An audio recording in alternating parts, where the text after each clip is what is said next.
जब भी आपका दिल कुछ मीठा खाने को कर जाए तो घर की बेसिक इंग्रेडिएंट से बनने वाली इस स्वादिष्ट मिठाई को आप जरूर बनाएं। ये मिठाई बाहर से तो है क्रिस्पी लेकिन अंदर से है एकदम रस भरी जो मुंह में जाते ही खुल जाए। तो इस मिठाई को बनाने के लिए सबसे पहले हम एक मिक्सिंग बोल के अंदर आधा कप सूजी ले लेंगे। इसके बाद हम इसके अंदर आधा कप हल्का सा गर्म दूध डाल देंगे। जितनी हमने सूजी ली है उतनी ही क्वांटिटी में हमें दूध डालना है। इसे हम एक बार अच्छे से मिक्स कर लेंगे और फिर हम इसे ढक्कन लगाकर ढक देंगे और इसे हम रेस्ट करने के लिए छोड़ देंगे। तब तक हम एक पैन को गैस पर चढ़ा देंगे और इसके अंदर हम आधा कप पानी डालेंगे। इसी के साथ हम इसके अंदर डालेंगे आधा कप चीनी और फिर हम इसके अंदर एक चुटकी नमक को भी इसमें डाल देंगे। इसे हम अच्छे से एक बार मिला लेंगे। यहाँ पर हम इसकी फ्लेम को हाई करेंगे और हाई फ्लेम पर हम इसे एक बॉयल आने तक पका लेंगे। हमें इसे एक तार या तो दो तार की चाशनी नहीं बनानी है, बस हल्का सा ये तेल की तरह चिपचिपा दिखाई देने लगेगा। इस स्टेज पर हम इसके अंदर 1/4 चम्मच डालेंगे रोज एसेंस और इसे एक बार अच्छे से मिला लेने के बाद इसकी फ्लेम को हम ऑफ करके रख देंगे। अब हम सूजी के मिक्सचर को भी चेक कर लेते हैं। यहाँ पर सूजी अच्छे से फूल चुकी है। इसके अंदर हम 3 चम्मच डालेंगे नारियल का पाउडर, एक चुटकी पर जाएगा इसमें नमक, 1/4 कप डालेंगे हम यहाँ पर कुकिंग ऑयल और एक चुटकी डालेंगे हम खाने का सोडा। अब लास्ट में इसमें जाएगा 1 कप भर के मैदा। इसे डालने के बाद हम इसे स्पून से एक बार अच्छे से मिला लेंगे और फिर हम इसे हाथों से अच्छे से मिक्स करते जाएंगे। यहाँ पर मुझे मिक्सचर हल्का सा ड्राई लग रहा है, इसीलिए मैं इसके अंदर 3 चम्मच दूध और इसके अंदर डाल रही हूँ। यहाँ पर जब भी आपको थोड़ा सा ड्राई लगे तो आप स्पून से ही इसके अंदर दूध डालें, एक साथ नहीं डालें वरना ये गीला हो जाएगा। और ये देखिए फ्रेंड्स, हमने इसका एक मीडियम सॉफ्ट डो लगाकर तैयार कर लिया है। अब इस डो को सेट होने के लिए हम इसे ढक देंगे और ढककर इसे साइड में रख देंगे। तकरीबन 5 मिनट के बाद हम इस डो को 2 इक्वल पोर्शंस में डिवाइड कर लेंगे और फिर हम इसमें का एक पोर्शन ले लेंगे और इसे काउंटर टेबल पर फैलाते हुए इसे चिकना कर लेंगे। इसके बाद हम एक बेलन की मदद से इसे बेलते जाएंगे। जिस तरह हम रोटी बेलते हैं उसी तरह हमें इसे बेलना है। बस हमें ध्यान रखना है कि हमें इसे ज़्यादा पतला नहीं बेलना है। वैसे तो आप इसे कोई भी शेप में कट कर सकते हैं, लेकिन मैंने यहाँ पर एक गिलास ले लिया है। इसकी मदद से हम एक छोटा सा पोर्शन निकाल लेंगे और फिर हम इसे एक चांद की शेप में कट करते जाएंगे। मैं ये पीस आपको निकाल कर दिखाती हूँ। ये देखिए कितना बढ़िया तरीके से ये कट हुआ है और इसकी परफेक्ट एकदम थिकनेस भी आई है। इसी तरह से हम बाकी पीसेस को भी कट करते जाएंगे। आप चाहें तो इसे कोई भी एक कटोरी या तो फिर कुकी कटर से भी कट कर सकते हैं। इसी तरह से हमने सारे पीसेस को कट करके तैयार कर लिए हैं। अब इन्हें फ्राई करने के लिए हम एक कढ़ाई में कुकिंग ऑयल को चढ़ा देंगे और जैसे ही ये मीडियम हॉट हो जाएगा, इस स्टेज पर हम इन पीसेस को तेल में ट्रांसफर कर देंगे। यहाँ पर हमें बस ध्यान रखना है कि इसे मीडियम टू लो फ्लेम पर ही फ्राई करें। जैसे ही ये गोल्डन कलर के हो जाएंगे, हम इन्हें एक छन्नी से निकाल लेंगे और इसे सारा ड्रेन आउट कर लेने के बाद इन्हें फौरन से हम चाशनी में ट्रांसफर कर देंगे। यहाँ पर हमने दूसरे बैच को भी फ्राई कर लिया है और इसे भी हम चाशनी में ट्रांसफर कर देंगे।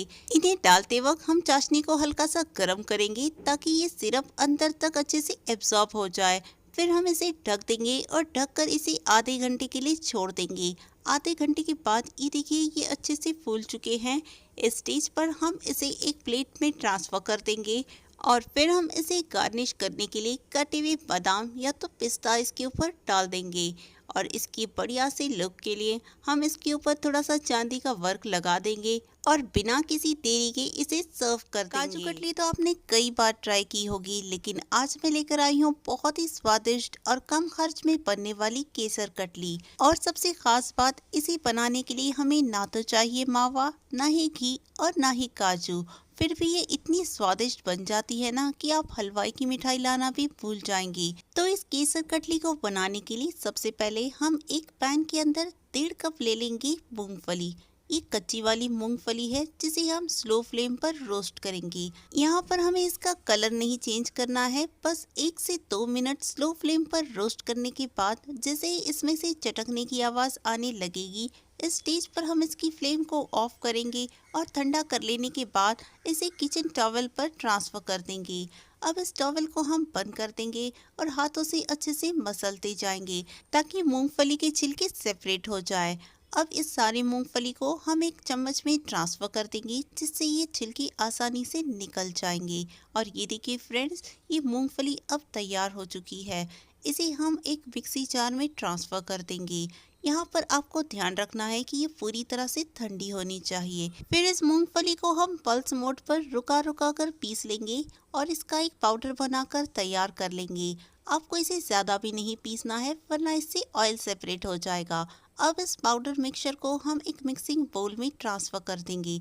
इसी के साथ हम इसके अंदर 1/4 कप डालेंगे मिल्क पाउडर और इसे अच्छे से मिक्स करके साइड में रख देंगे। अब क्योंकि हम केसर कतली बना रहे हैं इसीलिए हम 3 टेबलस्पून गुनगुना सा दूध ले लेंगे और इसके अंदर हम थोड़ा सा केसर डालकर इसे मिक्स कर लेंगे। अगर आपके पास केसर नहीं है तो आप इसकी जगह पर येलो फूड कलर का भी इस्तेमाल कर सकते हैं। सारी तैयारियां कर लेने के बाद एक कढ़ाई को हम गैस पर चढ़ा देंगे और इसके अंदर हम 1.5 कप चीनी डालेंगे। जितनी हमने मूंगफली ली थी उतनी ही हमें चीनी लेनी है। अब चीनी की आधी क्वांटिटी यानी कि 3/4 कप पानी हम इसके अंदर डाल देंगे और इसे अच्छे से मिक्स कर देंगे। और जैसे ही चीनी अच्छे से मेल्ट हो जाएगी हम इसको और 1 से 2 मिनट के लिए पका लेंगे ताकि ये अच्छे से गाढ़ी हो जाए। अब हम इसे चेक कर लेते हैं। जैसे कि आप देख सकते हैं यहाँ पर हल्का सा तार बन रहा है और ये टूट भी रहा है। इसी स्टेज पर हम केसर वाला दूध इसमें डाल देंगे ताकि ये चाशनी एक तार से 2 तार पर ना चली जाए।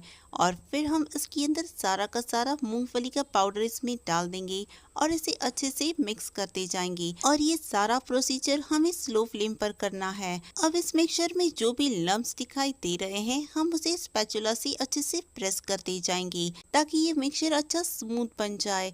अब यहाँ पर आप देख सकते हैं ये सारा मिक्सचर अब इकट्ठा होने लगा है। इस स्टेज पर हम इसमें से थोड़ा सा मिक्सचर लेकर चेक कर लेते हैं।